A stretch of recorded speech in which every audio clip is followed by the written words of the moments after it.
warahmatullahi wabarakatuh.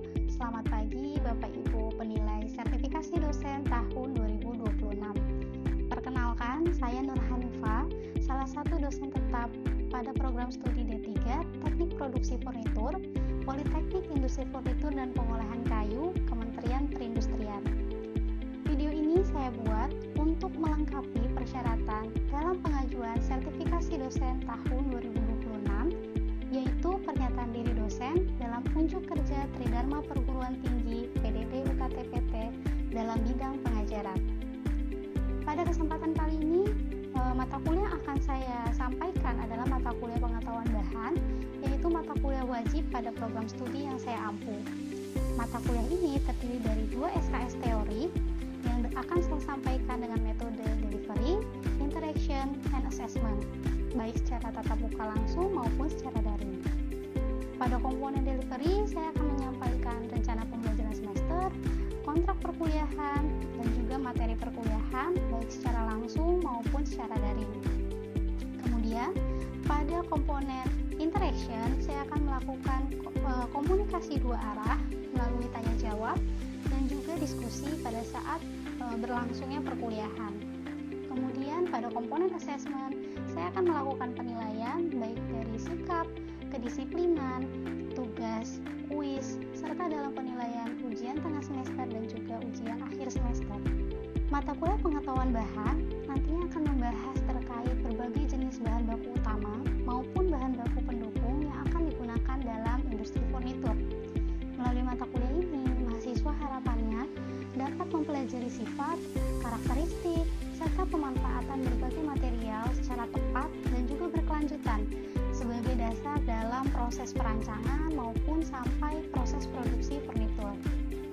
Dengan pemahaman tersebut, diharapkan mahasiswa di akhir perkuliahan dapat memilih dan juga menentukan jenis bahan yang paling sesuai dengan fungsi, desain, serta kebutuhan produk furnitur yang akan dibuat. Capaian pembelajaran lulusan atau CPL yang mendukung mata kuliah ini meliputi 3 aspek sikap, 2 aspek pengetahuan, 3 aspek keterampilan umum, dan juga 1 aspek keterampilan khusus. Adapun capaian pembelajaran mata kuliah atau CPMK yang ingin dicapai adalah agar mahasiswa mampu menentukan jenis dan kualitas bahan baku furnitur yang ramah lingkungan, berasal dari sumber daya hutan yang dikelola secara lestari, serta memanfaatkan bahan pendukung lainnya sesuai dengan kebutuhan produksi furnitur dan juga tuntutan pasar. Mata kuliah ini tidak hanya memberikan pemahaman mengenai karakteristik bahan baku utama dan bahan baku pendukung furnitur, tetapi juga membekali mahasiswa dengan kemampuan memilih material yang tepat sesuai kebutuhan desain, konstruksi, proses produksi, serta prinsip berkelanjutan. Materi yang dipelajari meliputi sumber daya hutan kayu dan non-kayu, sifat umum kayu, sifat anatomi, fisis, dan kimia kayu, sifat mekanis dan wood bending, pengeringan dan pengawetan kayu, faktor perusak kayu, komposit, grading, scaling, dan standar legalitas kayu, mengenal dan memahami sifat dan karakter bahan bambu, rotan, serta serat alam, mengenal dan memahami bahan sintetis dan pelapis, dan yang terakhir mengenal metal, resin, dan kaca untuk pembuatan furnitur. Sumber belajar yang digunakan dapat berasal dari buku ajar, kemudian artikel ilmiah yang telah dicantumkan pada rencana pembelajaran semester atau RPS, sehingga mahasiswa dapat memperoleh referensi yang relevan dan juga mutakhir. Aspek penilaian pada mata kuliah ini terdiri atas perilaku sebesar 15%, kemudian tugas ataupun kuis sebesar 20%, ujian tengah semester sebesar 25%, dan ujian akhir semester sebesar 40%. Untuk mencapai capaian pembelajaran, pada mata kuliah ini akan menerapkan beberapa metode pembelajaran, yaitu ceramah dan tanya jawab sebesar 50%, kemudian contextual learning sebesar 15%, case study sebesar 20%, dan yang terakhir presentasi sebesar 15%. Berikut adalah salah satu contoh pelaksanaan pembelajaran yang akan saya lakukan secara luring pada mata kuliah pengetahuan bahan di program studi teknik produksi furnitur. Ya, oke. Assalamualaikum warahmatullahi wabarakatuh. Waalaikumsalam warahmatullahi wabarakatuh. Oke, selamat siang teman-teman semua. Ya, sebelum memulai perkuliahan hari ini, silahkan ketua kelas memimpin doa terlebih dahulu. Untuk mengawali pembelajaran pada hari ini, marilah kita berdoa menurut agama dan kepercayaan masing-masing. Berdoa mulai. Berdoa selesai. Oke, terima kasih Mbak Alia. Ya, sebelum masuk materi pertemuan 9 ini, ada yang bisa kasih tahu nggak kemarin udah belajar terkait apa? Ya, silakan. Pengawetan. Terkait pengawetan. Ada lagi pengawetan belajarnya terkait apa aja? Rusak kayunya. Oke. Lah, pengawetan kayu itu perlu dilakukan tujuannya untuk apa? Ada yang bisa jawab? Untuk menambah umur pakai. Umur pakai. Ada lagi yang lain? Untuk pengawetan kayu supaya tidak terselama mereka. Oke, itu ya. Nah, kalau misalkan dari tujuan pengawetan itu sendiri memang utamanya adalah memperpanjang umur pakai kayu itu sendiri, apalagi nanti dibuat menjadi produk furnitur gitu. Nah, di pertemuan 9 ini kita akan bahas terkait komposit, tapi bukan ke produknya, cuman lebih ke tekniknya. Jadi ada teknik laminasi, veneering, dan juga finger joint yang akan kita pelajari. Nah, mungkin ini disclaimer dulu ya. Jadi di pertemuan kita pada hari ini kita akan goalsnya adalah mahasiswa mampu menjelaskan prinsip, proses, dan faktor penentu kualitas dalam laminasi, veneering, dan finger joint lamination. Artinya nanti kita akan bahas terkait teorinya dulu secara singkat, terutama terkait prosedurnya atau prosesnya. Nanti secara detail kita akan bahas di mata kuliah teknologi bahan karena ini akan berkaitan seperti itu. Nah, kita masuk ke yang laminasi. Kalau misalkan dari kata laminasi, kira-kira yang terlintas di pikiran teman-teman apa? Menyatukan. Ada lagi? Mengeklem. Terus ada lagi? Merekatkan. Oke. Ya udah betul ya. Jadi sederhananya laminasi ini adalah proses menggabungkan dua komponen atau lebih dengan perekat yang harapannya nanti panel yang dihasilkan adalah lebih kuat dan juga lebih stabil. Nah, tujuannya ini ada 3. Ada meningkatkan kekuatan struktural bahan dan meningkatkan kestabilan dimensi. Ini saling berkaitan karena nantinya ketika kita mau membuat laminasi, komponen yang kita pilih ini kan nanti akan kita susun seratnya sedemikian rupa. Sehingga ketika penyusunan seratnya itu sedemikian rupa, panel yang dihasilkan akan memiliki kekuatan yang bagus, seperti itu. Kemudian stabilitas dimensi, tidak mudah melengkung. Kalau misalkan kita bikin top table ya, ukurannya misalkan 2-3 meter. Kan kalau misalkan satu papan utuh, menurut teman-teman itu memungkinkan nggak? Memungkinkan atau enggak? Kalau memungkinkan mungkin ya teman-teman. Jadi kalau memungkinkan itu mungkin. Hanya saja kalau misalnya satu papan kayu yang utuh, itu kan seratnya langsung panjang ya. Nah, itu biasanya lebih mudah melengkung. Gitu. Nah, kemudian kalau misalkan di era sekarang ini, papan yang ukurannya 2 meter atau 3 meter, itu kan sudah sangat jarang ditemukan ya, gitu. Makanya kenapa teknik laminasi ini dilakukan. Gitu. Nah, kemudian yang terakhir adalah mengeliminasi cacat kayu. Nah, tadi karena kita pakai komponen-komponen kecil, artinya kita bisa memilih komponen kayu yang masih bagus, yang nggak ada cacat kayunya, baik itu secara alami ataupun cacat kayu secara buatan. Seperti itu. Oke, ini adalah prosedur laminasi. Jadi dari yang pertama adalah persiapan alat dan bahan. Yang paling utama adalah tadi kan bahannya misalkan kita pakai kayu ya. Kayunya kita pilih yang bebas cacat, itu udah paling utama. Kemudian yang kedua, misalkan nih kita kan nanti mau buat top table ukuran tebalnya 5 cm kan. Itu di gambar kerja ukuran akhirnya. Nah, kalau misalkan kita di pembahanan, menurut teman-teman, itu kita perlu pilih komponen yang tebalnya berapa supaya gambar kerjanya bisa 5 cm. Dilebihkan ya. Dilebihkannya kira-kira berapa menurut teman-teman? 0,5 sampai 1 cm. Oke lah, katakanlah berarti kan minimal kita perlu punya 6 cm ya. 6 cm. Nah, ketika teman-teman nantinya mau membuat misalkan top table, kebutuhan komponennya ternyata butuh 100 komponen.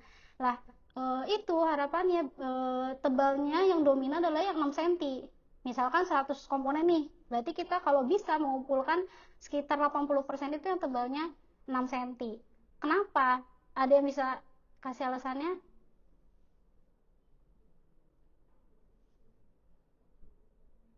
Kenapa kita dominasinya kalau bisa yang tebalnya 6 cm? Tidak bervariasi. Mengurangi apa? Terjadinya tekor tuh maksudnya gimana? Mengurangi apa? Proses produksi. Nah ya, jadi benar ya. Jadi kenapa kita dominannya kalau bisa yang tebalnya seragam gitu? Karena untuk mengurangi proses produksi selanjutnya. Kalau misalkan tebalnya terlalu beragam, itu kan pasti makin banyak proses produksi yang terjadi kan, gitu. Maka itu juga sangat penting di persiapan alat dan bahan. Kemudian tahapan yang kedua, pengamplasan. Sudah jelas kalau misal kita mau melakukan perekatan atau laminasi, itu nanti permukaannya harus rata. Kenapa? Kalau misalkan tidak rata, nanti yang di bagian kasar itu akan menimbulkan rongga udara. Nah, rongga udara yang timbul itu nantinya akan membuat laminasi yang kita buat menjadi tidak baik atau mudah lepas, seperti itu. Kemudian tahapan yang ketiga adalah pemberian perekat.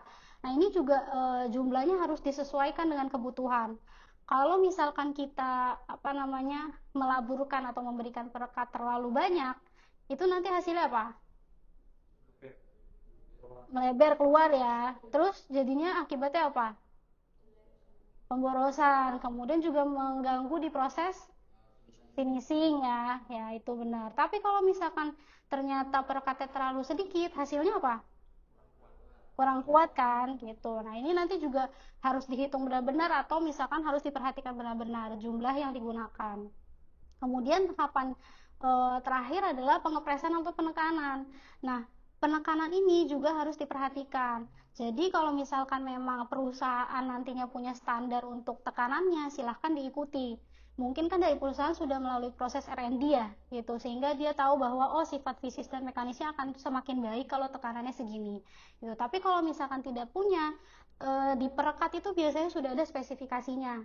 Jadi sudah ada, berarti kalau pakai hot press waktu penekanannya sekian, tekanannya sekian. Kalau pakai cold press waktunya sekian, tekanannya sekian. Nah, diikuti saja dari spesifikasi perekatnya. Gitu. Oke, ini ada contoh video ya, silakan disimak dulu. Nanti di akhir saya minta mungkin ada 1 atau 2 orang yang memberikan simpulan sementara. We want to take a quick look at laminating wood. That is, gluing it together. Laminating is another term for gluing it together or connecting it. There's a couple of different ways you might want to laminate or glue wood together. One is edge to edge like this to make a wider board. And the other is face to face to make a thicker board. Both of those are lamination. What I'm going to do is just face to face, demonstrate face to face to do a thicker board. Generally use an appropriate glue, in this case simple white blue glue, which you can get at any of your big box stores. And first thing we need to do is spread that across the surface. And we don't want to skimp too much, or the glue or the joint might be what's called glue starved. So you put some glue on the wood and then you spread it around so that it's as even as you can make it.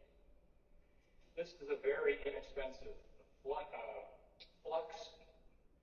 brush that I buy at the big box store by the hundreds, and I use them for gluing and for other things around the shop as well. So we'll just spread this glue pretty evenly, trying not to leave any real deep pockets or any starch areas. Now, using this type of glue to laminate, this common wood glue, you need to apply pressure for at least 30 minutes. And the pressure has to be fairly strong. But I can just do it on my workbench here using this clamp.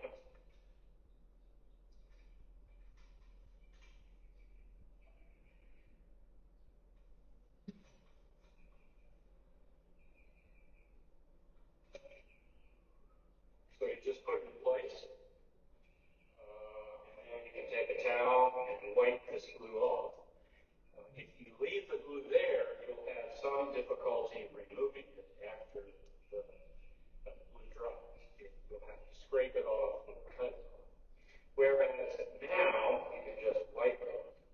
But you'll find it's under pressure, and if I wipe that off and leave, 3 or 4 minutes later, more is going to squeeze out. So that's an iterative process until it's been sitting like this for some reasonable period of time.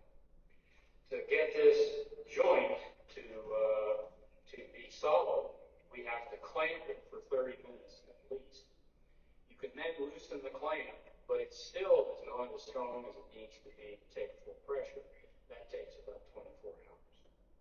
Hope this video helped. And if you like our videos, be sure and subscribe to the red button.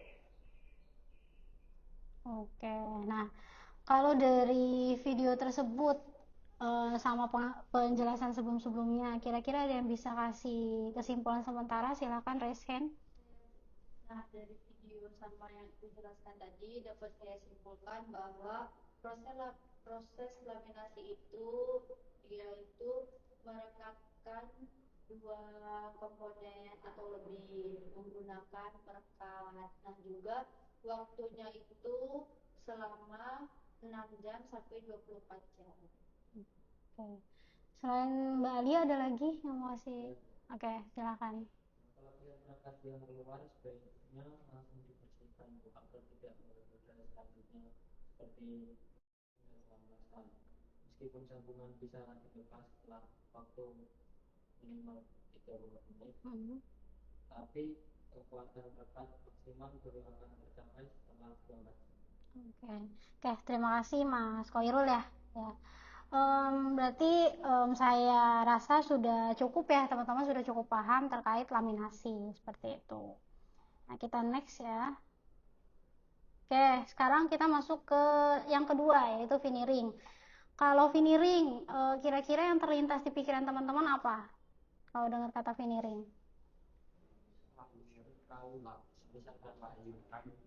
Melapisi kayu dengan lapisan kayu tipis. Oke, ada lagi yang mau berpendapat? Atau sama semua pendapatnya? Sama, oke. Ya, tadi masih kurang tepat ya teman-teman ya. Karena biasanya kalau misalkan yang veneering itu adalah melapisi papan komposit lebih tepat ya biasanya. Gitu. Jadi biasanya veneering ini dilakukan pada papan komposit. Ya benar, dengan lapisan tipis kayu atau veneer gitu. Nah, tujuannya untuk apa papan komposit dilapisi? Pertama, memberi tampilan kayu alami. Nah, biasanya kan nanti ada customer yang saya pengennya nakas dari nggak mesti kayu jati, tapi kelihatannya kayak kayu jati gitu. Nah, itu bisa kita kita akali dengan kita pakai kayu lapis, mungkin kayu lapisnya kayu lapis sengon aja yang kerapatannya rendah gitu, kemudian nanti dilapisi dengan veneer dari kayu jati gitu. Nah, kenapa kayu sengon nanti dilapis sama kayu jati, veneer jati? Karena kan kita pengen harganya juga bersaing ya, jadi biar harganya juga nakasnya murah gitu, jadi customer juga puas dengan oh iya tampilannya emang kayak kayu jati. Nah, ini ada meningkatkan nilai jual furnitur. Nah, tadi karena misalkan kayu lapisnya dari kayu sengon yang sebenarnya kalau dijual begitu aja harganya murah gitu. Dengan dilapisi dengan veneer jati itu bisa meningkatkan nilai jualnya. Gitu. Kemudian yang ketiga, jelas karena kita pakai papan komposit yang mengurangi penggunaan kayu solid. Seperti itu. Nah, ini adalah prosedur singkat ya. Jadi nanti prosedur laminasi, veneering maupun finger joint sebenarnya hampir sama semua. Perbedaannya kalau laminasi tadi kan persiapan bahan kayunya ya, komponennya seperti apa. Nah, kalau veneering ya persiapan veneernya gitu. Jadi pada saat persiapan veneernya, pemotongan veneernya juga harus rapi. Jangan sampai nanti lembaran veneer satu dengan yang lainnya warnanya nggak seragam. Karena kalau warnanya nggak seragam akan kelihatan seperti apa? Kayak tempelan aja kan, emang kelihatan kan, jadi nggak kelihatan alami kan sebenarnya. Nah, itu juga harus diperhatikan seperti itu.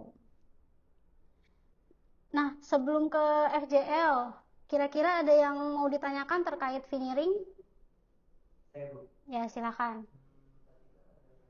pemberian lapisan finishing.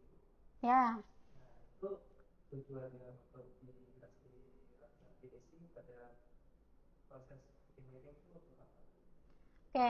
Jadi pemberian lapisan ini kan aplikasi lapisan pelindung ya, seperti varnish ataupun lacquer. Nah, ini tujuannya adalah untuk sebenarnya melindungi veneering yang sudah kita lakukan produknya, supaya juga terhindar dari debu dan lain-lain. Kalau misalkan nggak dilapisi, nantinya debu yang pasti kan setelah finishing akan ada debu juga ya, tapi itu lebih gampang dibersihkan dibandingkan kalau misalkan belum di finishing.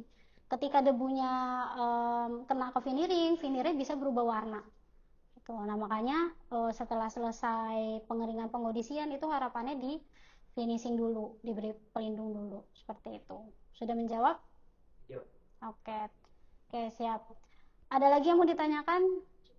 Oke, kita next ya ke FCL. Nah, kalau FCL ini hampir mirip pengertiannya kayak laminasi, cuma memang dia sistemnya pakai jari-jari ya. Jadi sistem penyatuannya pakai gigi jari seperti itu.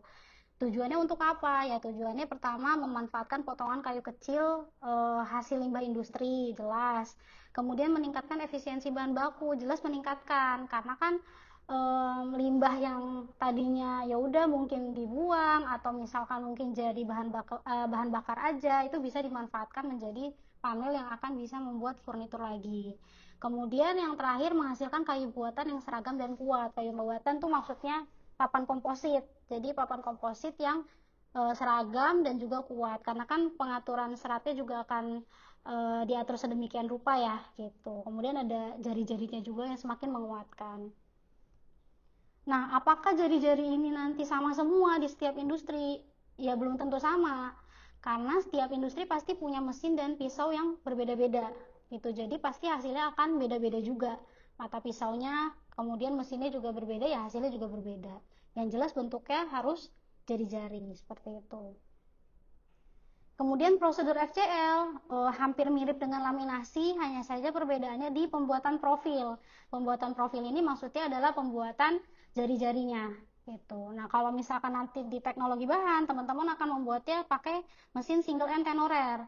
Gitu. Sebenarnya ada alat finger joint yang khusus, namun memang masih dalam maintenance gitu. Jadi kita pakai alat yang seadanya dulu, yang memang bisa juga digunakan untuk finger joint seperti itu.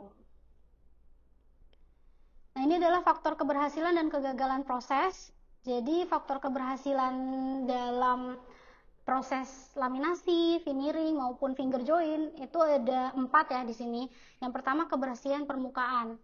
Jadi sebelum dilakukan perekatan, harapannya semua bahan itu harus bersih di permukaan yang mau direkatkan, bebas debu, bebas minyak dan lain-lain.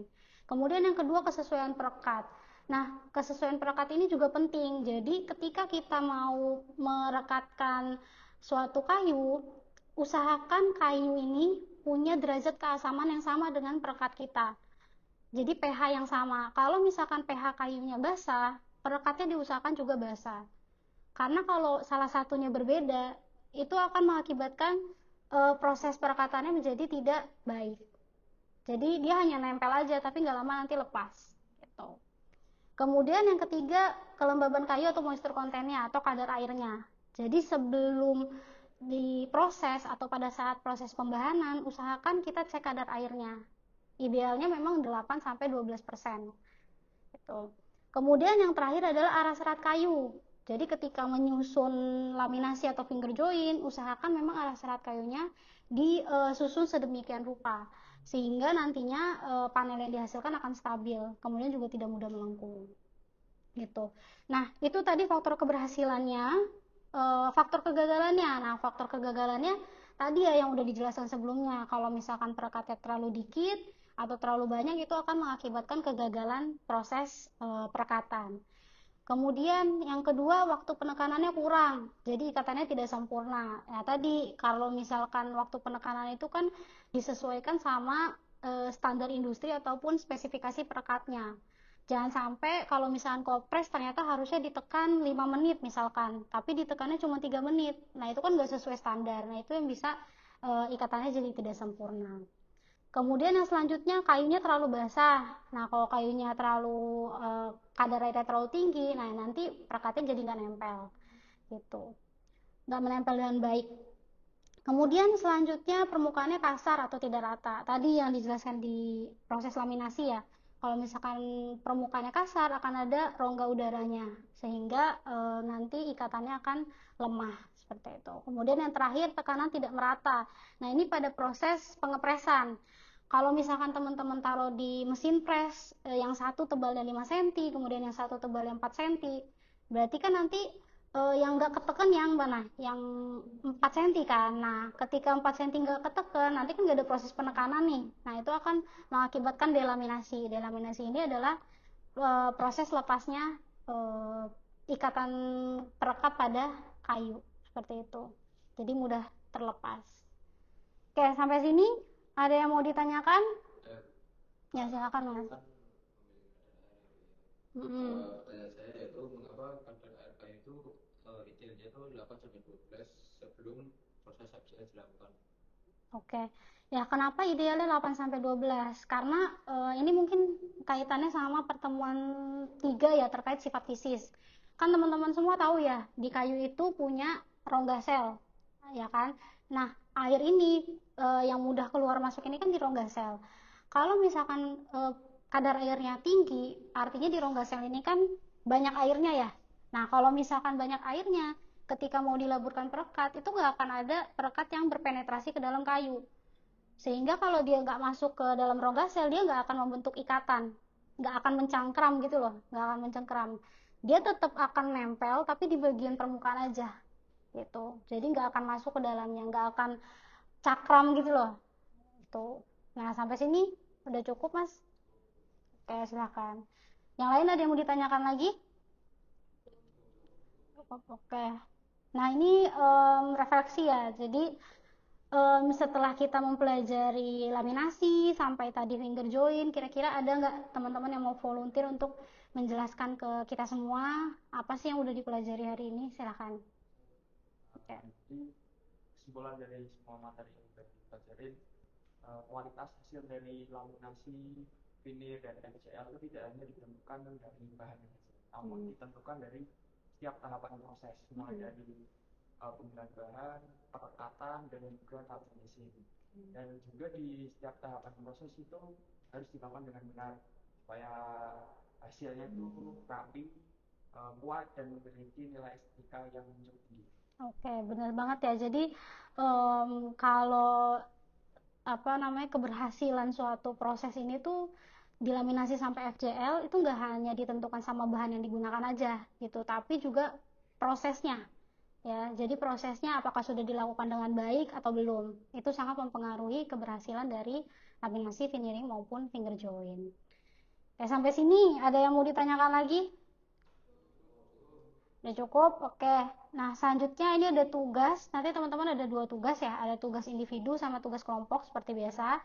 Tugas individunya teman-teman silahkan membuat rangkuman materi pertemuan hari ini terkait ketentuan dan juga deadline-nya. Silahkan dilihat di Edlink. Nanti pengumpulannya juga di Edlink.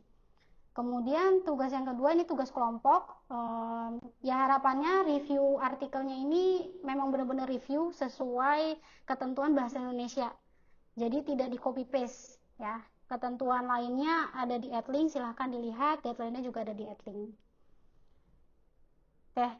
Ya, sekian pertemuan pada siang hari ini ya. Terima kasih atas kehadiran teman-teman. Jangan lupa dikerjakan tugas-tugasnya. Ini adalah sebagian kecil saja informasi yang bisa saya berikan. Teman-teman bisa belajar dari YouTube, buku, atau jurnal lainnya. Terima kasih. Assalamualaikum warahmatullahi wabarakatuh.